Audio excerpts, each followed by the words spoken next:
Now from the Weather Tracker TV Storm Studios, this is your weather today.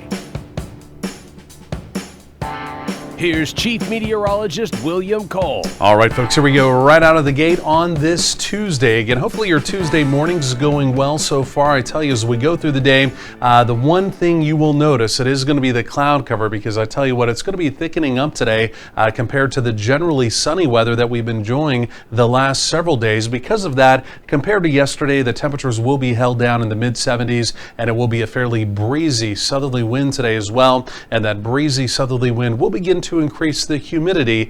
You will also notice that if you're going to be outdoors at all as we go through the day. We've got very spotty rain chances today, Tuesday, even tomorrow, Wednesday, but I'm still tracking what may be a bit of a better opportunity as we get into Thursday as a cold front arrives, some rain, some storms, maybe even a quick hit of severe weather before we do turn cooler heading into the weekend.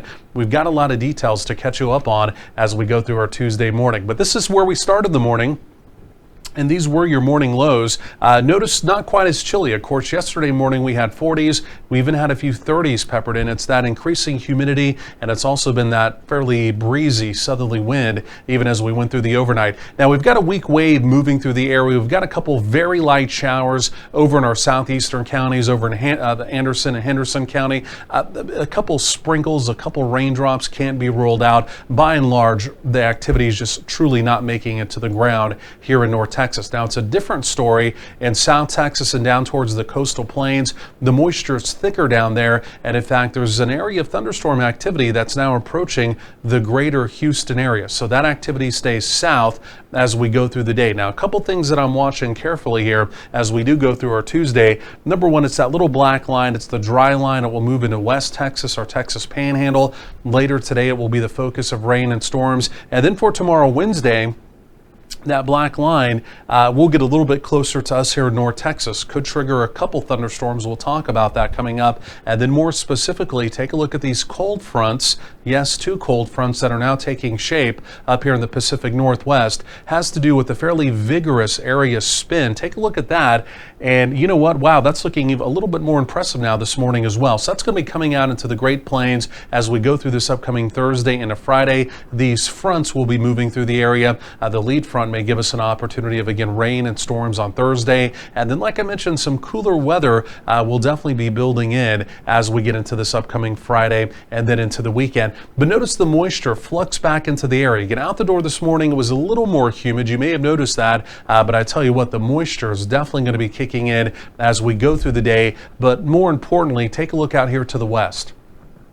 There's the dry line. You can see today it basically stays out in West Texas, our Texas Panhandle. Again, could be a few thunderstorms along it out there. But then as we fast forward in time, take a look at tomorrow, Wednesday. Well, here it comes. It gets closer to us here in North Texas.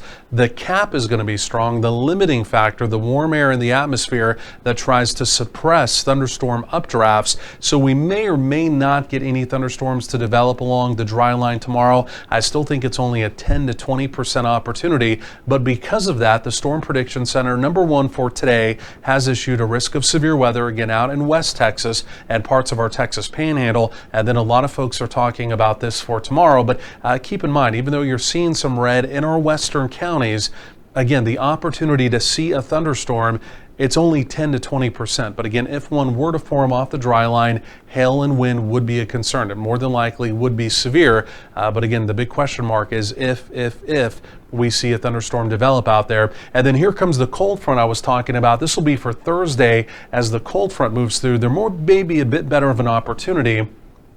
Again, from the Metroplex down to the southeast, thunderstorms developing near that front. Again, anything that would form there would also have an opportunity of being severe, mainly with the hail and wind threat the way it looks right now. Otherwise, we're mainly just talking about cloud cover today, cloud cover tomorrow. But again, right now the model just not really depicting anything developing near that dry line. So 70s generally for daytime highs. It's a very low end opportunity of a stray shower thunderstorm in our western counties. If you're making any kind of Tuesday evening plans, wow, that looks nice. Temperatures easing down through the 60s overnight. Another fairly balmy night with overnight lows only reaching the 60s. And then for tomorrow, generally more in the way of 80s behind the dry line. I might even push the 90s in our far western counties. So there it is, the better opportunity of rain and storms showing up for Thursday. We'll call it a 40% opportunity then.